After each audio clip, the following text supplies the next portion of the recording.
here. We're rejecting. Right. Great. Thanks. 3, 2, 1. Hola, buenas noches. Hey, this is 20 Days with Undocumented. Welcome to the Texas Author Series every second Friday of the month. And we want you to know that we are redefining Chicano time. Chicano time means on time. Sign says 6, we start at 6. But of course, we know that folks are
page, give it a like, and then share it 5 times, 15 times, 20 times.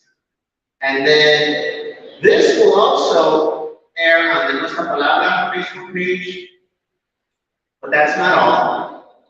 Right now, not only is this live on social media, some folks may watch it and see the video air on fox26houston.com.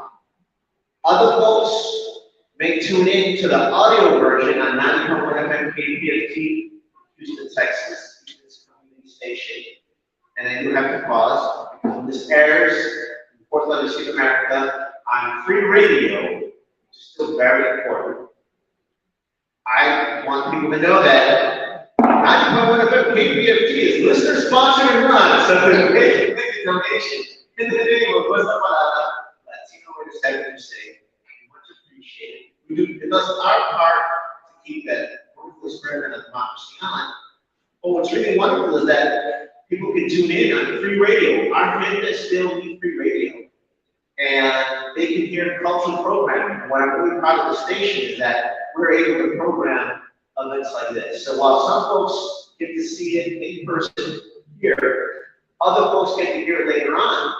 And then last but not least, our dear friend Rodrigo also edits the audio for a podcast. And what that means then is that we wind up having something that teaches teams, stretches teams. And what's really great too is with the podcast versions, they're very easy to tweet, to post, you can text that to people. So that's really what we want to let people know is that this is a living, organic process. Yes, though, it is vital to have a live event.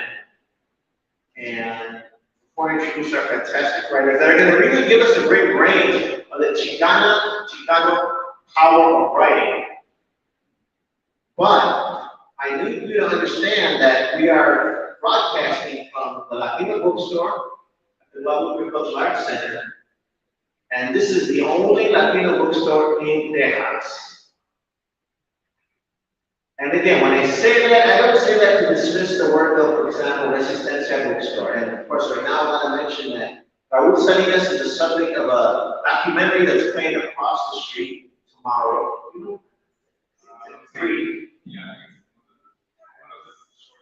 One of the shorts, exactly. So tomorrow afternoon, through the Cine Festival, Laura Varela's film and Raul Salinas will show, folks can go.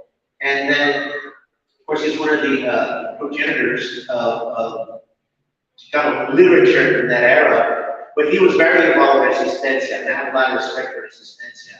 So I don't want to dismiss their work, but I want to make a point and call out funders, organizations that support nonprofits, because they have to have the support to be open on a Tuesday at 3 p.m. on a regular basis. That's what that means. And I also say this so that in some cities they say that can't be the case. We have to start a Latino bookstore here. And I want them to contact us and say, listen, aquí estamos. And then we can have more. But as of right now, even with all this demand, we are here at the Latino bookstore on the west side of San Antonio, where I'm told it's for the 4 zip codes. And if we waited for corporate bookstores to come, they will not come.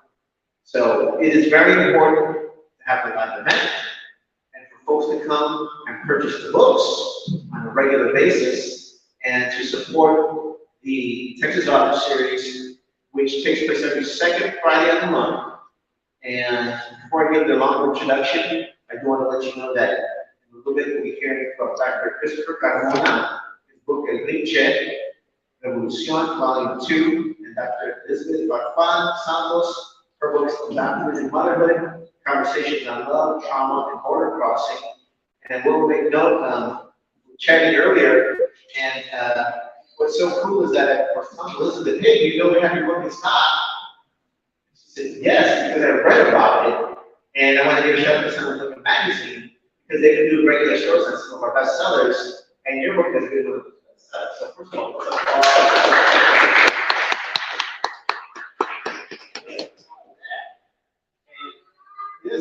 hey! I love it. And I do want to let you know that on the subsequent second Fridays, we've got additional writers. Today, when Dr. Carmona comes up, we'll be talking about his work, which alludes to the 200 years of the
I didn't connect it to a lot of stuff we saw on TV, where the Texas Rangers and like the Ranger or Trade Service.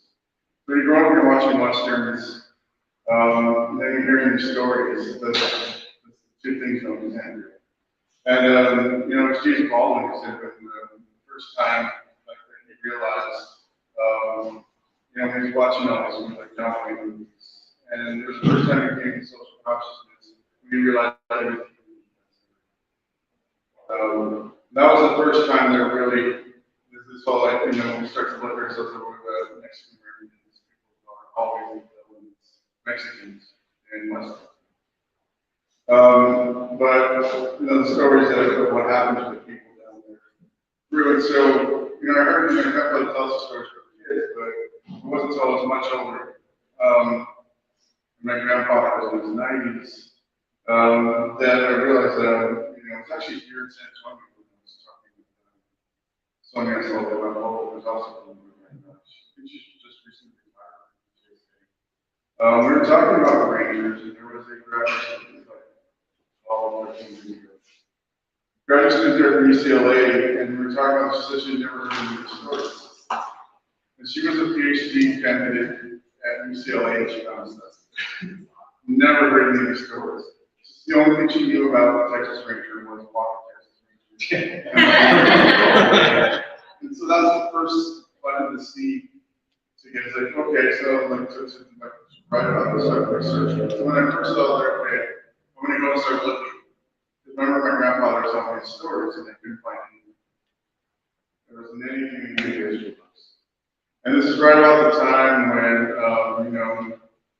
the refusing to forgive us. And so at the beginning, like Gonzalez, Monica Martinez, Hernandez, John Gonzalez, and Benjamin Johnson. I think it was a Knox conference where it was kind of, it was a GCAC. Because it was the first time that we started to realize we're all writing about these untold stories, and they kind of drew us together. And so that's Trinidad Gonzalez and I have a similar connection. It's his great friend, his grandfather. So we have these stories that are families are connected in this way. And that's when a lot of the work started to be done. That had to do a lot of work was mostly research. It's why when he gets book before talking to the victims, the descendants of the victims. And so this is where it all kind of stumbled. It was also around that time that we had the Lone Ranger. And that's what really, that was the last kind of straw, because there's still, that was like 2015 or something. That wasn't that long ago. We have this caricature of a Native American, Johnny Depp is not Native, across the board.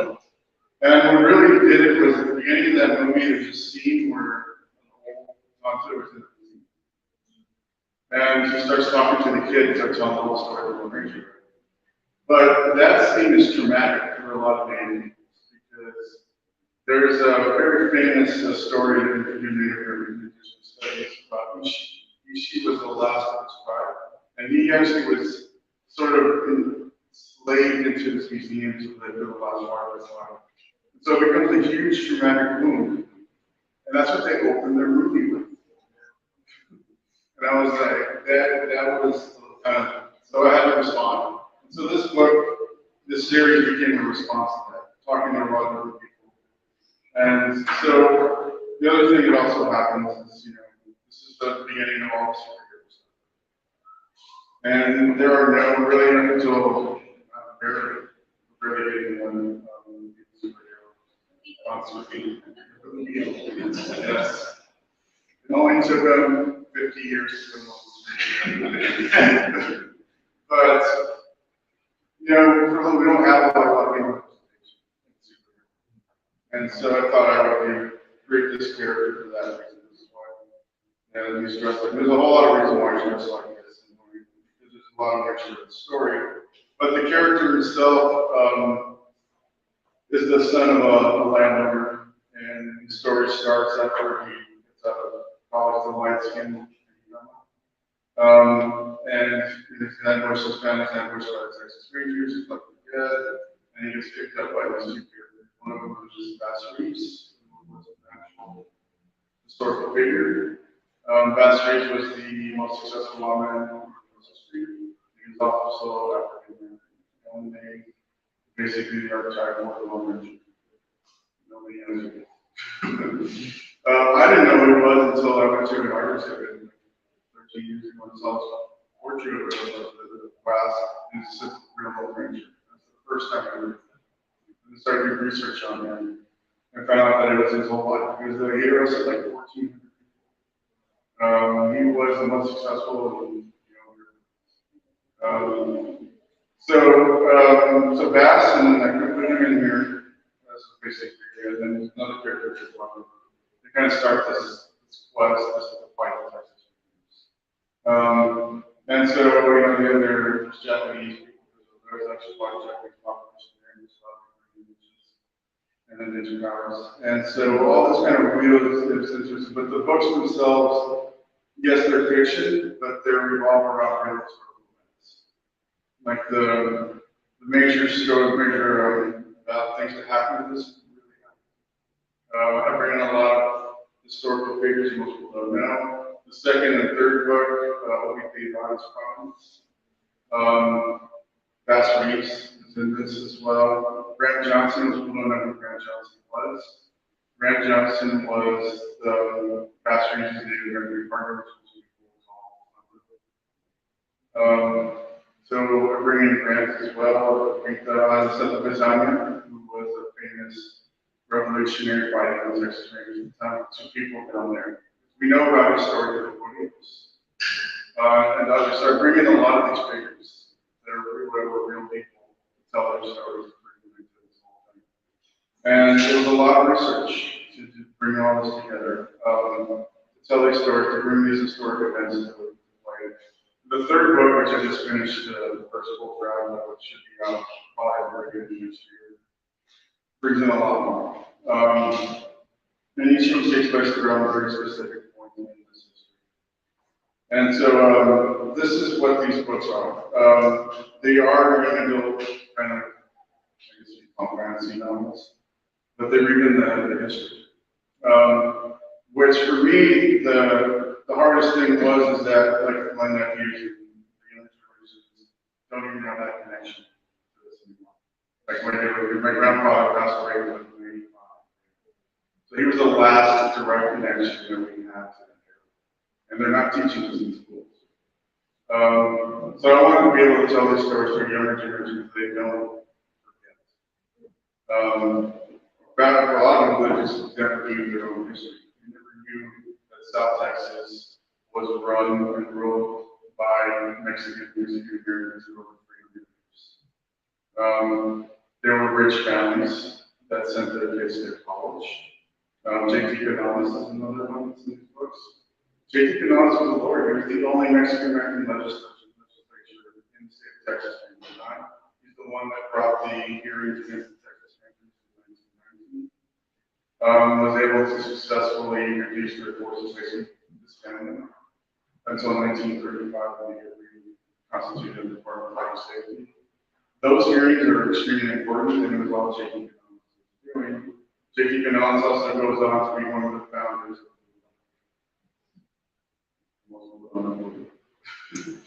and these are the important, what we did that, actually, Tony was talking about, earlier about the case we get, where we know we do that works, getting their own reporter.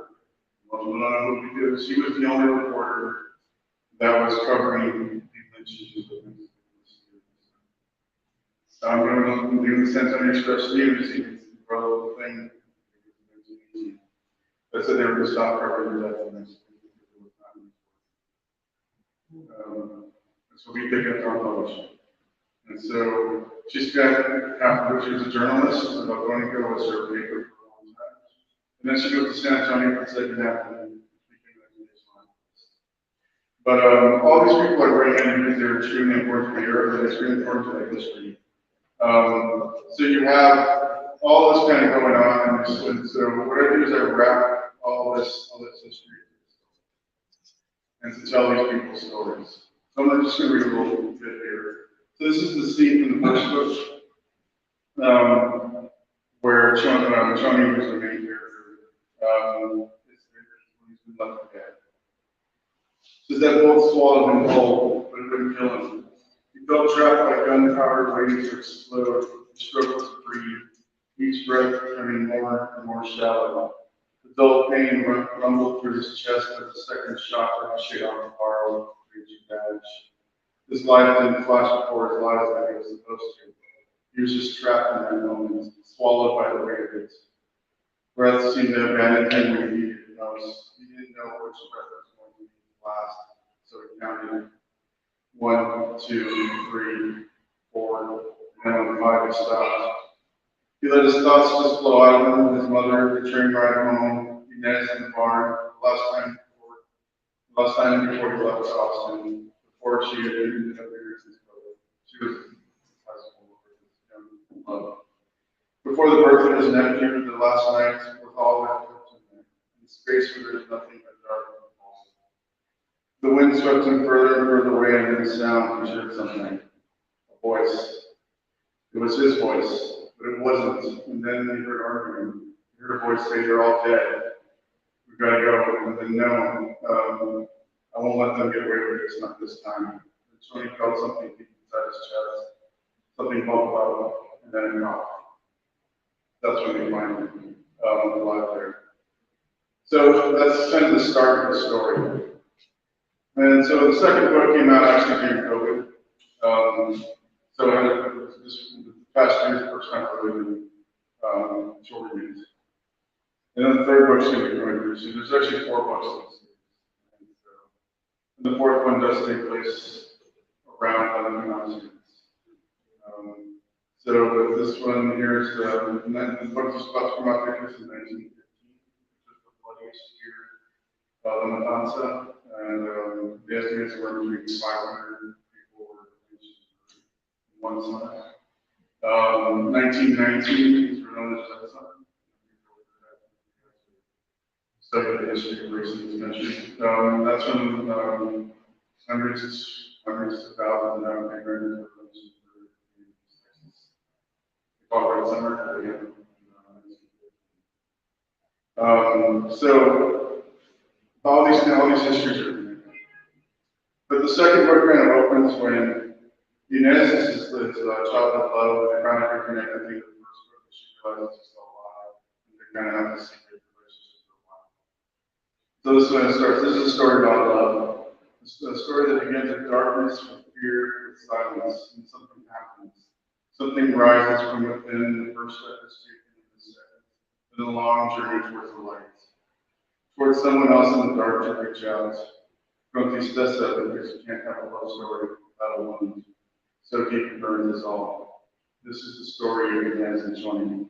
A love story interrupted by the greed of men, by the coldness of a world that had other plans that required much of them that could possibly not know about.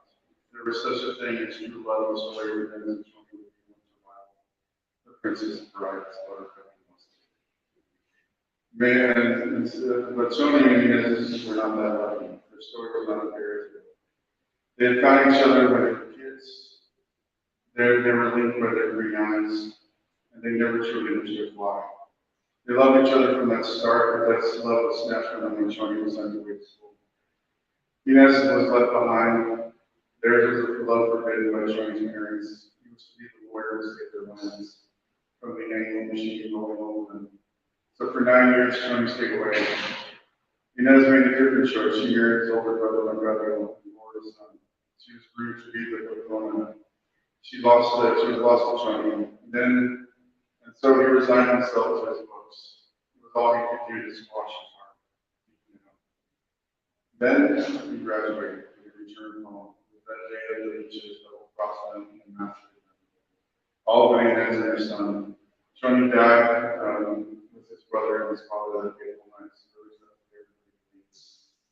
That night he would be rescued by the Indian who wrote U.S. Marshal. That would be the beginning of Rinche. And like a phoenix rising from the ashes, their love would never second hands. So it's kind of bringing up what happens with them. So this story, I've lived with these stories my whole life. Not a lot of it, but to tell these stories honestly, is the whole thing. And a lot of that is how we tell these stories in our own voices. And this is what lacks a lot when we talk about historical fiction. Because historical fiction is a lie. It really is, because it started to do a lot of this. One of the hardest things I had to do is, how am I going to write this story? And so what I did was I focused on how I heard them, how my grandfather told stories, what those stories were told like. Because living on Long Island has a quote that says, we do not have to write history like the dead white woman. We have our own voices. We should use them. And so that was kind of clear for me. Like, why am I trying to write like I read it? Why am I writing these stories like I heard it? That is the reality of how we do it. That's what really right. So a lot of this is a tribute to what my grandfather told me. Because as I started doing the research, I started talking to descendants and other people's stories. I found that my grandfather's stories were all true. And the details didn't really shift after all that time. This is the kind of tragedy, the trauma that exists in this community. And so one of the techniques for dealing with intergenerational trauma is to write out your story.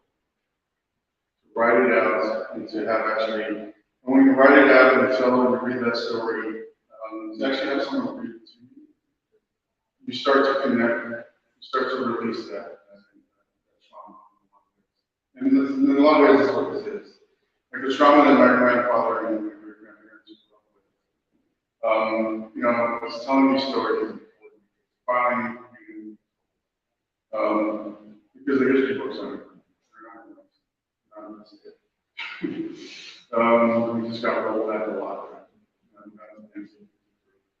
Everything they passed us. So we got to do it ourselves. We got to do it for our children.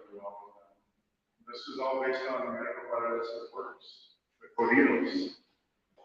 The corridos is how we maintain our history. All the way, most people know they were, there was a lot of them. At the end of the first book, we had a friend of mine who was an expert in this writer book. So I put it in the back here. Because that's how it's preserved. You couldn't write it down. You wrote it down, you would page it. So we summoned the corridos. We never put it as a travel a lot. And it was in his book, which was just he was the first one to really write about this. That book was 58. And since then, it hasn't been a lot of work. But he maintained it. He understood the importance. So this is for the way we do it now, it's a little different. But the way it was supposed to be better involved. I'm going to stop there. Thank you guys.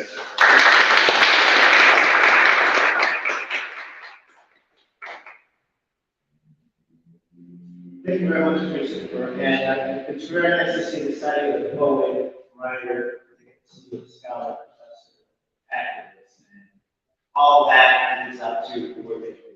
Thank you very much. And then I do want to mention some of the other events that tie into marking the 200 years of Texas Rangers. As I mentioned, on July 22nd, we have an off-site event. And Reina wrote the description, so I'm going to read it like she wrote it.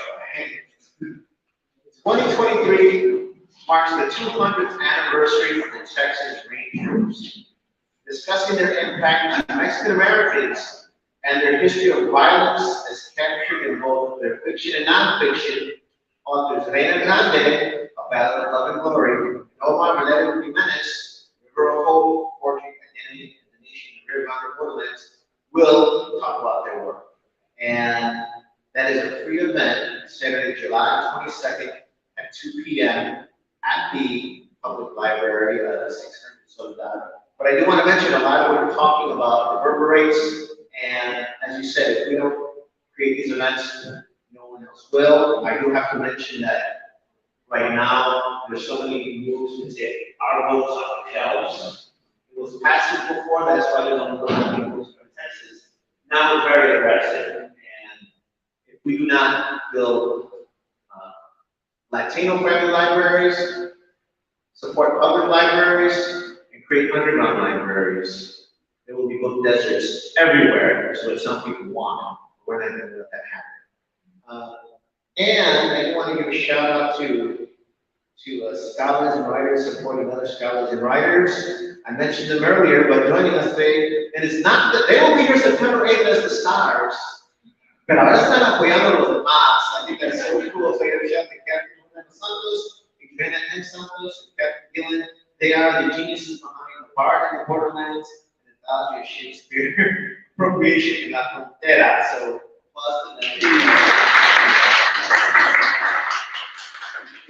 they will be here on the second Friday of September. Please do remember that every second Friday of the month, something cool is happening here. Something pretty cool. And if you can bring your friends on a whim or know the schedule, that's perfect. Pero también, nomás que sepan, aquí estamos para servir cada second Friday and a few other events as well. And I'm also so happy that Houston's in the house today. Presente. H-Town. H-Town. H-Town 713. 713 day was yesterday. That's right, baby. Already. You already know what it is. Still celebrating. That's right. I see. And it's awesome because she does so much in the community. Right on the radio show. It's great to have her here. Celebrate her as an author. And I'm going to read her formal biography so that folks watching on live stream can have goals to pursue, and that folks can understand all the steps it takes to get it right. Dr. Elizabeth Farfan Santos is the author of 2 books: Undocumented Motherhood, Conversations on Love, Trauma, and Border Crossing, Black Bodies, Black Rights, Politics of Colonialismo, Contemporary Brazil, published by the University of Texas Press. Her work has also appeared in prestigious journals including Medical Anthropology, Cross-Cultural Studies in Health and Illness, Latino Studies, the Journal of Latin American and Caribbean Anthropology, Practicing Anthropology, and Intima, a journal of narrative medicine. Dr. Farfan Santos has a PhD in medical anthropology from the University of California, Berkeley, and is currently an adjunct professor at the Tilden J. College of Medicine, teaching in sessions on medical anthropology, humanity, cross-cultural care, Department of Health Systems, and Population Health Sciences. I'm going to say it again, we chatted earlier, and I said, did you know that we carry a book? She said, I do because I read about it. And when I was shout out to San Antonio magazine, they will often do a story about what some of our bestsellers were, and this was one of those bestsellers. So you all teamed up to make sure that this book is proliferating, and tonight it's not copy. So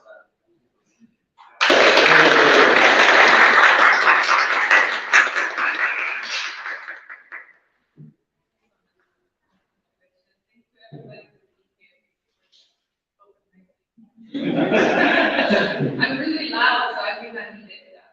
But yes, thank you all for being here. It feels like yesterday I was doing a right here in San Antonio at Trinity. Guadalupe has been such an important part of my life and my experience and sense of belonging here and community. So it's a very special place. It's great to be back and to be reading my work here. And as Tony said, to be reading something that is essentially being works and stories that are being pulled up, that are being specifically there. There's nothing that's been more and is represented more than the Constitution experience and women's experience. Right? So I'll talk a little bit about the book and then I'll read a section. There's a lot of different layers to this book. It is about motherhood. It is about the undocumented experience. This book, the research for this book started in 2014 around, so it was a long process of research. where I was interviewing women about their undocumented women about their experiences with the healthcare system, interacting with the healthcare system. It was around the time that the Affordable Care Act, or what we know popularly as Obamacare, was put into the policy was put into practice. So it's a really important time historically. My objective with research as an anthropologist, a medical anthropologist, was to understand this policy. Was the first time that most of us, I would say, had seen any kind of policy reform, that any kind of medical policy reform had been allowed, right? So it's a historical moment. And at the time, the language of justice was a big discourse that was used to really promote the policy.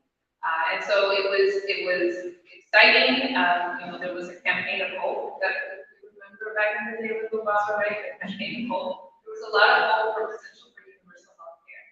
And we know now that unfortunately that didn't happen. But one of the most striking things about the policy was that it excluded only one group of people, right? And those who were undocumented, right? And so you have thousands and thousands of people that were specifically excluded from a policy that was supposed to be about equitable care, right? Particularly health security. Okay, so even people, as we all know, even people who had insurance did not have health security.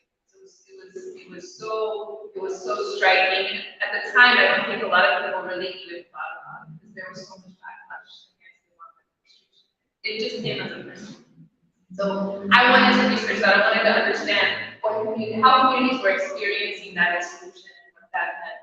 And so I went into the community clinics and I was interviewing undocumented communities about the exclusion and what they were feeling. And I found that when I got to these clinics, I was primarily seeing mothers and their children. Right? So we know that across ethno racial groups, the people that generally are the health navigators, the health mediators for the family, the ones that are taking everyone to the doctor are the mothers. So these are the folks that were in the clinics. And when I was talking to these mothers, they didn't want to talk about policy. They wanted to talk about their children. They wanted to tell me in details the experiences that they had with the clinics and the care that their children needed, right? And the concerns that they had for their children. And so I had hours and hours of recordings of just these kind of narratives, maternal narratives. And at first I was frustrated, I was like, but I want to talk about exclusion and oppression and all of these things, right? And I just want to talk about their kids, what do I do with it? So it was difficult to process, and really had to kind of sit down and understand, what the conversations were about. On the one hand, even though you had a very specific exclusion for undocumented immigrants and home access, it wasn't the first time, right? Undocumented immigrants have been excluded from all any kind of federal and state access since forever, but particularly since the 90s, right? That's where some of the big kind of exclusionary policies. When it comes to any kind of resources, federal or state resources, really took place. And that's another conversation, but that was during the Democratic president, but and so it wasn't new, right? Undocumented communities have been excluded for generations. So in a lot of ways, people have lived this experience already, right? So it wasn't new to them. So the stories that women were telling, though, were very different from the kinds of narratives that we get in the media about undocumented, right? Which are stories of people being in the shadows, of people being afraid, or in the case when it comes to medical culture and medical narratives, the discourse that I'm really kind of pushing back against is the idea of the Latino patient, the immigrant patient as a bad patient, right? And so we go to the doctor and what's the first thing they ask? Or what's the first thing they say? The doctors often say, pre-diabetic, or diabetic, or something related to blood sugar, right? I mean, this is kind of, and it's always, there's so much stigma around it, and it's always, these are people that they don't go to the doctor, they don't take care of themselves, they're just eating hot Cheetos, and tacos all the time, and these kinds of very dismissive, right? Very dismissive narratives within the healthcare system, right? And there's so many stories of humiliation right? Of people going, particularly women, with real ailments and pains, and then, this is kind of what it gets, this is what it gets reduced to, right? Or it gets sent to exercise. That's another layer. So that on the one hand, there is this layer of the documented experience, but also, the experience of Latin communities interacting with the healthcare system, immigrant communities interacting with healthcare systems that are not understanding, compassionate, and aware of the many barriers that exist at all levels of kind of the intersections of people's identities, right?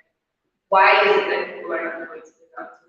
Who is taking? And so then, there's that narrative, but what I was seeing was not that people were not going to the doctor. Women were going to the doctor. They're taking their children to the doctor. They are there, they are concerned, and they have a long list of very detailed accounts of what their children need, when they need to take them here, are they taking them even to therapy, right? Some of these clinics offer therapy services to the dentist, and really getting their children's needs met. So they're not afraid, they're not in the shadows, and they're not undocumented when it comes to the health and medical experience, right? In fact, they're highly documented, right? And so when we think about what it means to interact with healthcare systems, in particular public health systems, we're talking about, really having to reveal a lot of very private and personal information from your household everyday behaviors to, technical things like your address, your phone number, how many people live in your household, what are you eating each day, right? So there are these kinds of things that women are doing, and in fact, it's very brave, right, and very courageous. They're putting themselves out there, they're interacting with these spaces because they want their kids to be healthy, for the survival of their families, for the survival of their communities, right? So we know that, or we see, we follow this method, that in fact, women are really the ones that are protecting, building, and sustaining communities, right? Through generations, all the things that we've been talking about here, right? Through generations of oppression, objectification, and death, right? Violence that Latino communities, immigrant communities have experienced in their past in the United States. How is it that we're still here? Right? Really is the work of women. Right? And unfortunately, a lot of times it's through their sacrifice, right? And that's the problem, right? So we can't stop at just, these are brave, courageous, bridge-building women. We also have to come back then and say, these are also human beings. What about them? What about our health? So the book follows all of these different layers, and I think this is why having narratives that are written by the people that come from these communities is so important, because we're demanding these layers, right?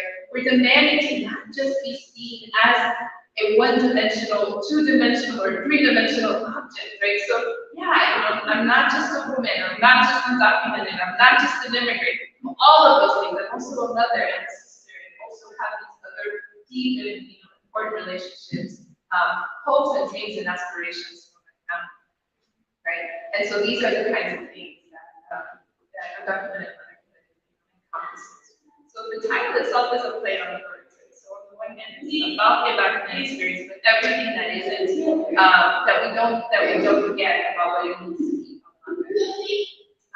As I was interviewing women, one of the women in particular that I met at a clinic, her name is Claudia Garcia, who takes center stage. She was the one that really wanted to tell me more about her life and her experience. I interviewed her more after that. We had several conversations after that. And as I'm listening to her tell me her story, and I'm transcribing and processing her story, I'm thinking about my own maternal parents. I'm thinking about my mother, my grandmother, and myself as a mother that I'm becoming. It's how would you not think about those? And so once I wrote the book, it wasn't something that I planned at the beginning, but once I was transcribing and writing the book, it became very clear that I had to include those stories as well. So the book becomes, I call it a weaving of testimonials, right? Halfway through the writing process, I decided I wanted to interview my mother, because there's so many things that I haven't asked her that I don't know about her experience. And so a little bit of her experience comes into the book. But just really briefly, my mom's experience is very unique. She's a Chicano from Chicago, actually. And she had kind of a reverse migration story. So my dad was a Latino, and they were very young when they had us and had a very hard time, making it here. And like many border identities and families, my grandmother said, let me raise them for you people, you guys work.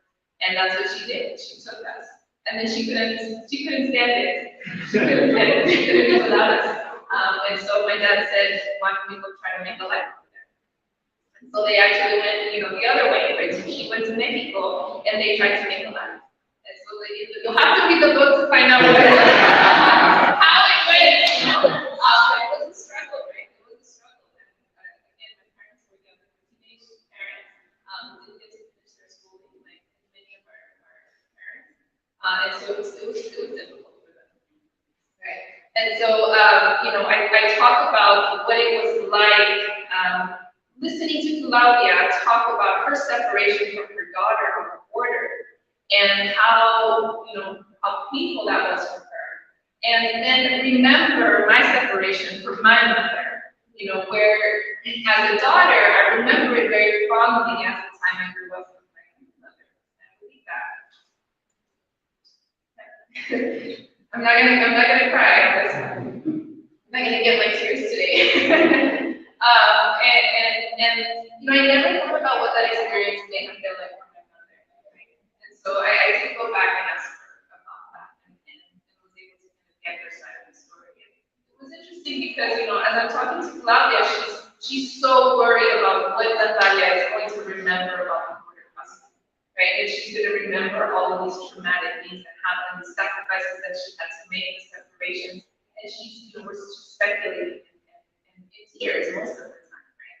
And so, I'm thinking, so there are moments where I'm kind of flip-flopping between, really being a daughter and kind of seeing Natalia potentially how Natalia's experience could be in the future, and then also thinking as a mother, right?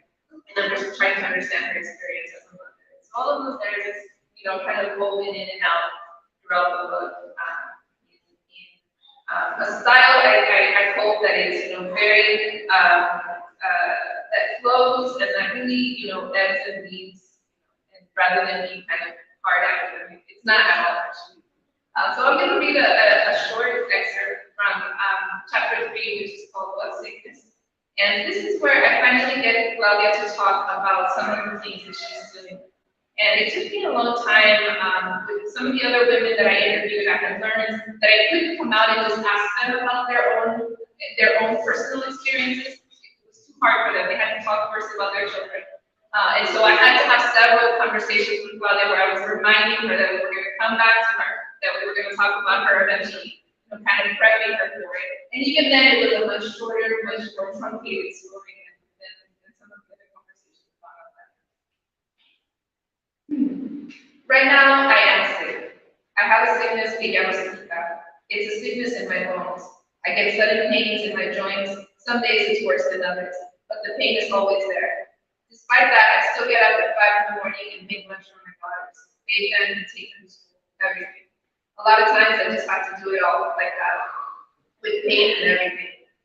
And my mind, for example, has to say, ¿cuál enfermedad? What sickness? Because I have obligations.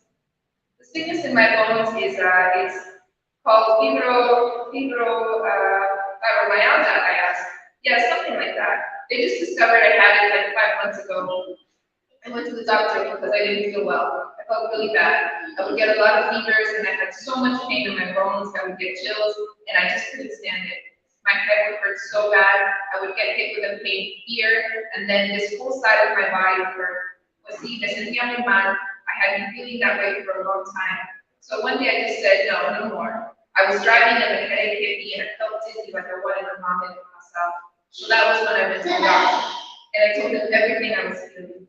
The doctor gave me some medicine and at first it helped control the pain and I thought, okay, now I'll feel better. But with my body just wouldn't receive the treatment.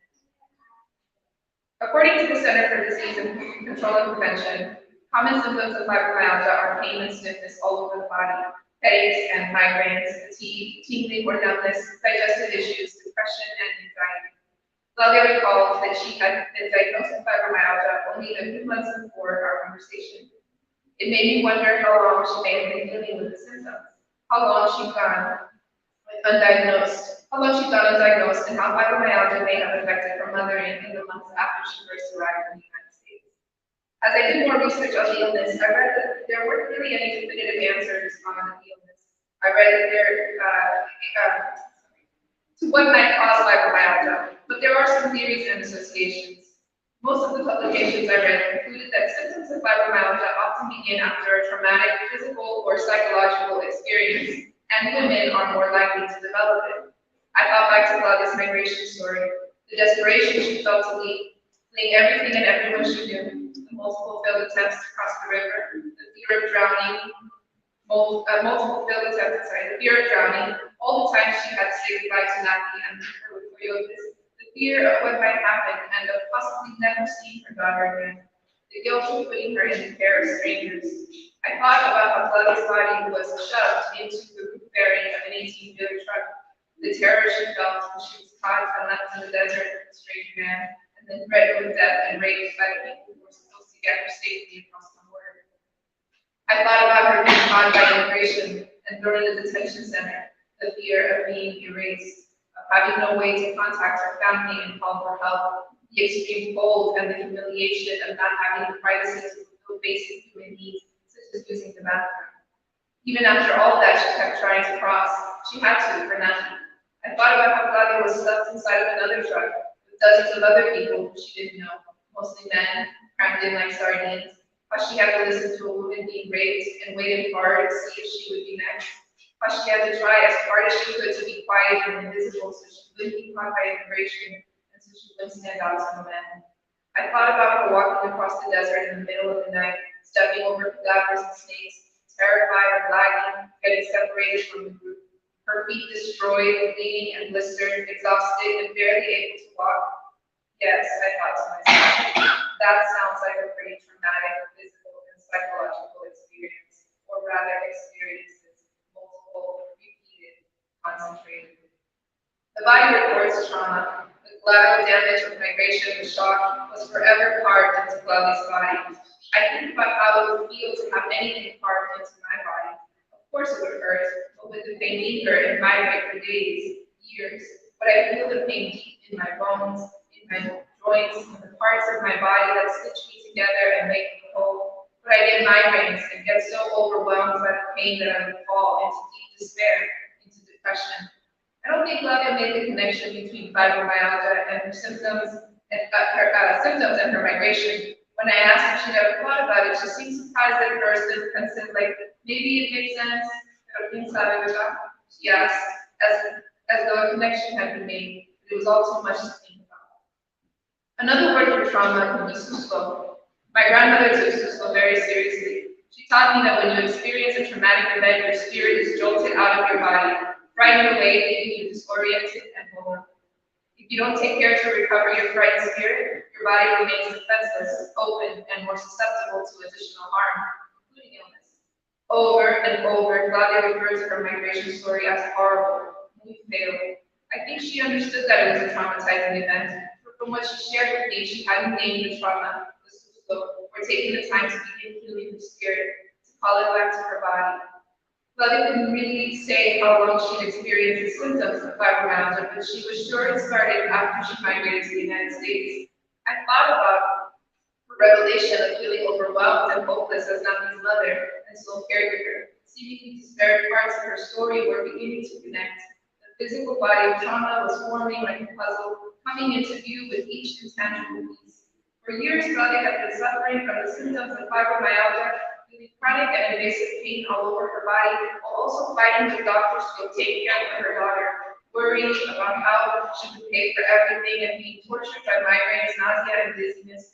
But despite everything, she was also learning how to mother a strong and independent daughter with a hearing disability, and learning how to adapt and align with all of the demands of North American life, including learning English and American Sign Language, teaching her daughter both of those as well as Spanish, dealing with teachers and physicians who questioned her motherhood because of the language she spoke or didn't speak, while also undocumented and feeling burdened by the numerous barriers and threats she faced just driving her children to the doctor. To say that she was dealing with a lot is an understatement. It's more than most of us can handle. It's enough to make the physical body crash and scream for help. Fibromyalgia was Douglas' body screaming for help, begging her to stop and heal, begging someone to help her stop and heal. Fibromyalgia literally knocked Claudia off of her feet. It made it impossible for her to do anything in the world. It made her, for the first time, demand that her husband help her. Illness is the body communicating to us, and everyone around us that something is wrong, and we need to listen. Sometimes the body whispers, other times it shouts. Because everything else is noisy and demanding, the body must be louder, especially for women. It makes sense to me, given all the demands and pressures on women and mothers, that women are more likely to get an illness characterized by chronic generalized pain all over the body. It makes sense given how uncompromising the demands on women are, that women would be more likely to get an illness that makes their bodies cry in pain and shut down in protest. I wonder how many undocumented immigrant women might be suffering from undiagnosed fibromyalgia. How many might suffer from depression and anxiety caused by fibromyalgia. Biomedicine doesn't know the exact cause of the disease because there isn't just one cause located in the material body. It can't be dissected out of a person in biopsy. It doesn't fit under a microscope or in a test tube. We may never know how many undocumented Latinos suffer from fibromyalgia or other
important and productive, but also very, very difficult to carry, right?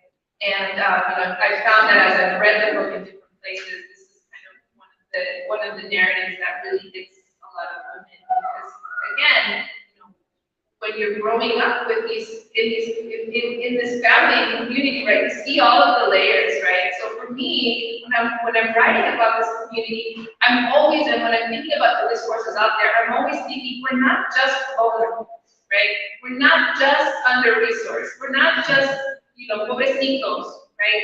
Yes, there are hardships. Yes, there are barriers. Yes, there are so many damn things that our communities have to deal with. And we are strong for dealing with those things. But there's also resources within our communities that we are also, taking from, right? And that are on the one hand great, and on the other hand problematic. There's so many different layers. Those complexities coexist together. We can talk about those complexities, right? So in addition to, right, so another kind of discourse that I'm pushing back against is this idea of just kind of taking the suffering, right, super suffering. Our stories, it's always the suffering. Yes, there is suffering, right? But there's also hope and light, right? And there's also joy and laughter. Nobody laughs and jokes more than Chicanos, Mexicanos, Latinos. I mean, we know this, right? We get burned in our families all the time. So, we joke, and so there's humor, there's laughter. So the subsequent chapter then after this is called Comadres, and it is about how women heal with each other through laughter, through friendship, through care, how women take care of each other, who sends you to the doctor, who calls you and yells at you because you haven't gone to your comadre, right? It's not your husband, it's certainly not your children, it's your comadre, right, that takes care of you. So I'm able to kind of follow Claudia and her comadres and document her comadrazgo, and also think about the comadres, that belong to my mother and to my tias and the women in my family, and what those relationships mean to them and their support and their ability to continue to heal. And the last thing I'll say about the book is there are these images throughout the book. These are the one on the cover, and there's several throughout that are called line contour drawings. Line contour drawings are basically, it's a single line drawing where you are looking at the person and you are drawing that person without ever looking down at the paper and without ever lifting your pen on the paper. And so the idea is there's studies, right? The idea is this kind of intense focus and study of the subject in front of you. And it's really interesting because as you're drawing the person, you're paying so much attention to the details that you really think that you have a photographic image drawn, right? And then you look at it and it's an abstraction, right? To put it nicely, right? It's not a photographic image, right? So this is one of Natalia and her daughters. So it took a lot of tries. We were actually pretty good. It took a lot of tries to get the eyes in the right place. But you know that the line contour drawings are yet another layer of the story, which is really to say that this is my perspective of this life, right? Of Claudia's life, of the undocumented experience, of motherhood, of these women's experiences.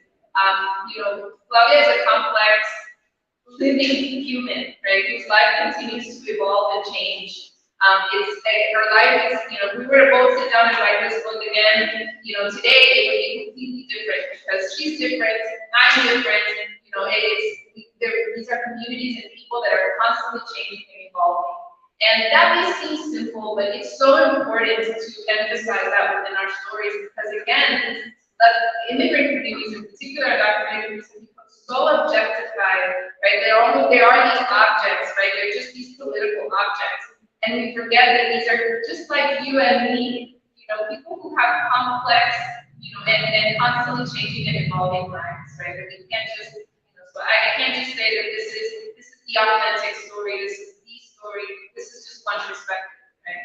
Seen through my lens and through the kinds of things that I was processing as a writer at that time, my stories and my internal narrative.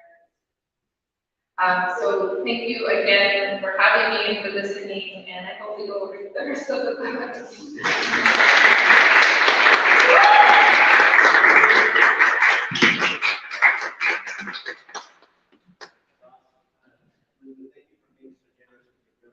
Fighting you hit the highest standards of the academic research with a full corazón. And we've got about, we got a little time maybe for 3 questions. And then I'm gonna pull my resources, pull Brandon in first. But then we can get our assignment. What's going to be up here? And then I just want to remind you, I will repeat the question for our folks on live stream. I'll ask you to answer on the mic. And then it's also a cool chance to, once to take pictures together. Okay. Let's take pictures. What we always have the pictures, like a band.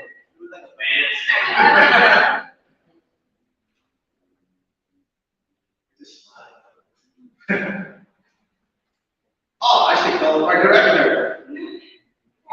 And right now, 4 questions. Christina, who runs the joint, La Jefa. Hey.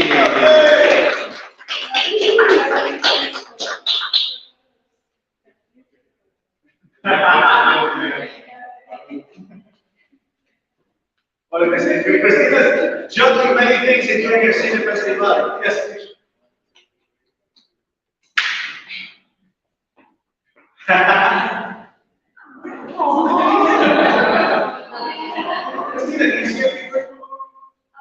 People demanded. I don't want to interrupt, but when they're done, then I just want to let everybody know what's going on. Perfect. Thank you, Christina. Yes.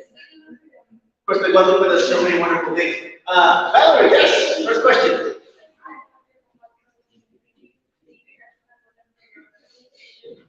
I have a question about the children. This one really involved, and I'm going to get personal, okay? So, growing up, I also lived with my grandparents, so are we recording? That's yeah,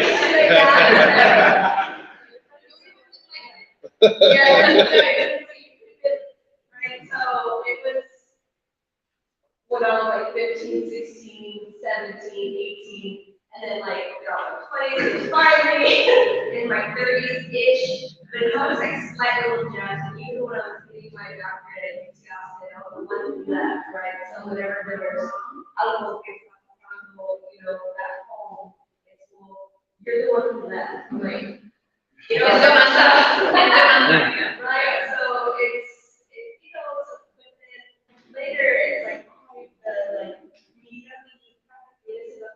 you know, like all this stuff, like, going on, whatever, but then in the background, what you left, right? So how are you exploring those complexities of this, like, nurturing motherhood, and sometimes it's really toxic, and sometimes it's, you know, like, I just wanted to know that that's therapy, my own, you know, as I don't love myself, but, you know, so, it's a great question. Okay. So you're safe, it's not. That's her answer. Yeah, I think it's an important question because we are in a generation right now of healing that very within our Latino communities. And so it was really important for me to be able to kind of represent a kind of intergenerational conversation, right? So there is a chapter, the chapter on Natalia, chapter about her daughter, and kind of what Claudia thinks about Natalia is really kind of a speculative chapter. And it as like a lot of Mexican mothers, most of Claudia's narrative is concerned, right? What is going to happen? So Natalia has a hearing impairment. She isn't able to get her the hearing devices that she needs. There's a lot of things that she's concerned about, and that's the reason that they're here, right? So that she can have a life.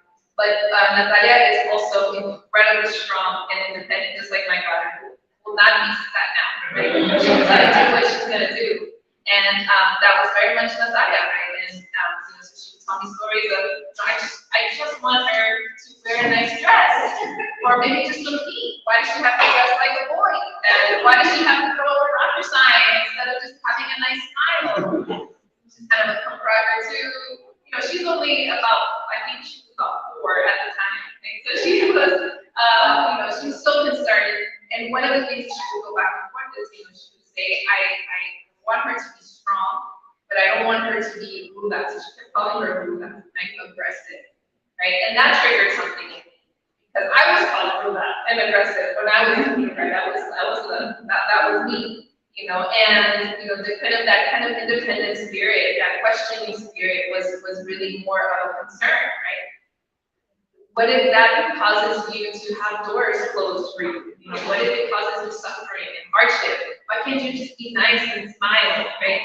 And you know, so I'm processing a little bit of that with her as she's again as kind of almost the future, right? Of myself as the future. And also kind of thinking about how Claudia is trying so hard to be supportive of her daughter, right? And to imagine as much as she can. So it's interesting because she'll say things like, you know, I hope that she can have at least a little career, like an assistant or a secretary, and I'm thinking, why can't she have that bigger, you know?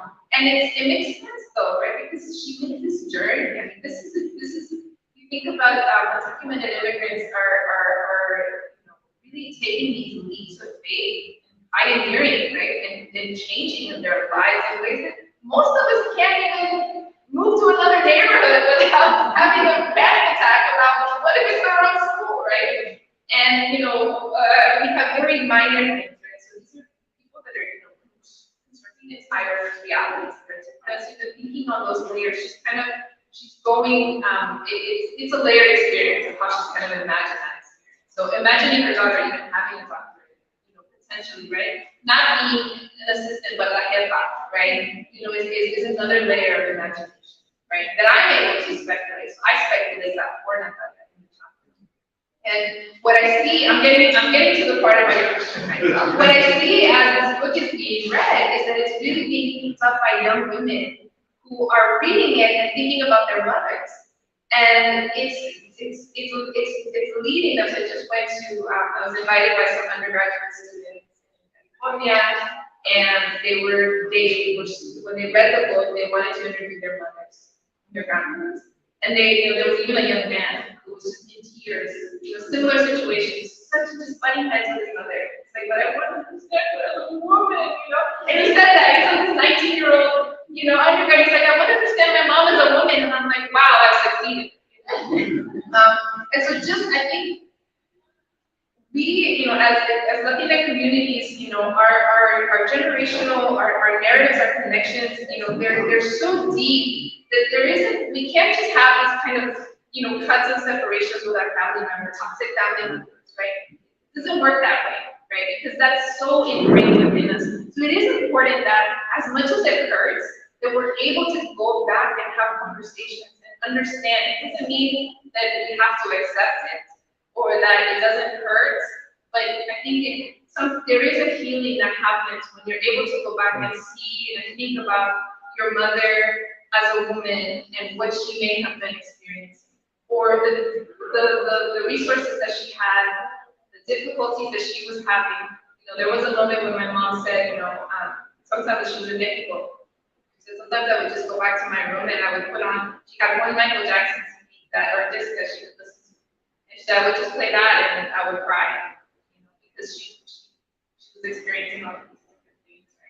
And there were times when she was having these, when I remember when I was a teenager, and that was when we were really butting heads. And that's when I realized that my mom was hemorrhaging at that time. That was right before her hysterectomy. It was like several years. And I'm remembering now and thinking all of these things, all these annoyances that I had of her, and this woman was literally bleeding all the time. You know, and thinking that it was normal because she just worked so much that feeling tired was just her normal state of being, you know. And so, again, it's not to excuse or to kind of flatten, you know, what we feel in those relationships, but I do think it is important, and it does heal us, right? As you were saying, Chris, to kind of go back and reveal those stories, uncover those stories, and have compassion, so that we can move to the next level, right? To then kind of, you know, what kind of mother do I want to be? How am I being toxic, right? What am I taking along or not taking along? And really changing these generational relationships. I had a question also that resonated for me was some of my own research with Mexican Americans in the community and HIV diagnosis. So it brought in a lot of medical as well. And what I found in my findings made me think about how resilient they were, because it wasn't just the HIV. They were all kinds of history. You know, some were immigrants that had, you know, crossed the border, been assaulted. One was even acquired HIV through this journey from the US to the United States. But did you write about or have been able to think about it being like almost like looking at protective factors of how these women are so strong and can survive just about anything because of their experience, because of their lived experience? Yes, I do. I talk about it as a protective factor. And in some of the articles, some of the more academic articles that I've published before the book, I emphasize some of the protective factors, not just for them, but again, for the communities, right? For the survival of generations of communities. And I think that, you know, ultimately, the response, although I don't give an answer in the book, but, you know, the response is, how do we support women? Right? It isn't just about women being stronger, and we can't just stop at the praise of resilience. Because resilience is killing a lot of our women, right? A lot of Latinas are dying of uterine disorders, undiagnosed uterine disorders, and stress-induced illnesses, more and more. I don't know if you know this, and this may be a trigger. You know, the Latinas have the highest rates. Young Latinas have the highest rates of suicide attempts, right, in the country. That's incredible. That's astounding. And so, you know, I think that we can't just stop at the resilience, and it makes sense. You know, so many things click together when you think about it. The resilience and the maternal strength is also exploited by patriarchal societies, right? That kind of build entire dependence on the backs of women without any kind of regard or help or even respect for women as whole. And so, you know, the answer is harder than potentially anyone wants to, you know, really pay attention to. If we wanted an easy response, or we want the happy story of how resilient women are, and yes, that's there, but also women need to be supported, so that everything isn't on their back, so they don't have to be resilient. So we don't. Yeah.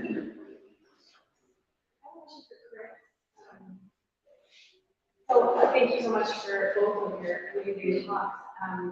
I had success teaching Guadalupe and Stars in a Shakespeare class, which is Shakespeare. So I'm wondering, are people teaching your books, and do you have materials for teachers? And I love the idea that we're using literature to bring in history. So are there strategies for that? So the answer to that is yes, on both counts. Another a friend of ours is teaching out of Houston. I know this because they get the sales reports from us, and they tell me about the song. But San Antonio, the Valley, Houston, are kind of very serious.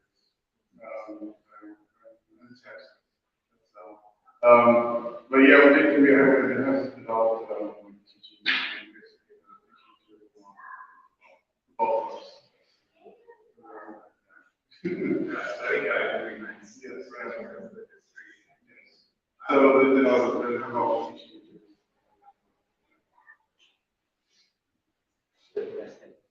Well, that was a great question. I would love it if our executive director. Of course, he thinks she's rejected it twice.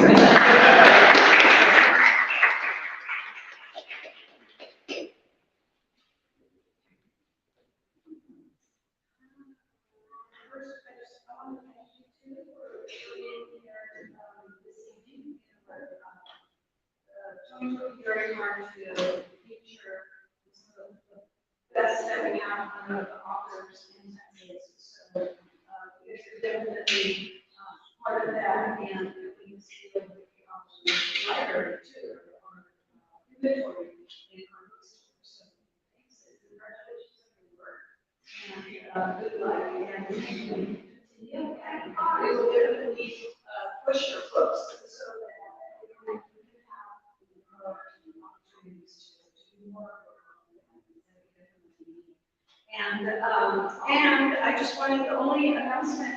me is that I want to invite everybody to our senior festival that's going on right now across the street, all weekend long. Did anybody give you little flyers for discount? Did they pass it out? Okay, there's a flyer for a discount. All of you guys attending here, there we go, there's a flyer for discount. It's got a discount code, and that was created especially for this for tonight. So, so if you'd like to go over to see this, there's some things going on tonight, and this weekend, all day tomorrow, all day Saturday, all day Sunday, and we have lots of, so we try to, just like our future, focusing on Texas authors, Texas stories, not exclusively, but that is like our specialty. We're doing the same thing as we're focusing on Texas stories, California stories, and Texas stories. So tomorrow, all weekend, we're going to have several programs showcasing shorts in San Antonio by and about San Antonio writers and artists. I know on Sunday we have 2 programs with Texas shorts, so, and then just other feature films throughout the day. So take a look. We also have Family Day Saturday morning till about the afternoon. So films for children, and it's free. Family days are free, so if you have your kids, around your nieces and nephews and grandkids, everybody has an opportunity to see some films that you won't get to see anywhere else. This is the only place where these films are showcased. So, and enjoy the rest of the evening, and we are always surprised for enduring Santa Festival, at least for 2 days. Yes, I know. We're there Wednesday, so 3 days. Okay, I said 2 more days. Yes. We've just been enjoying all of this. So, hope to see you guys. Thanks.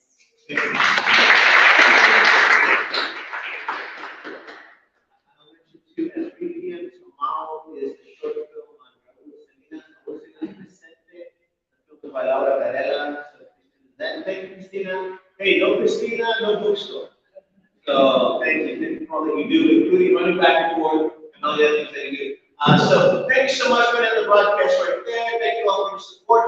I'm going to put Rank first. All the people who built my family library today, get them signed and continue to support. We'll see you the next second Friday.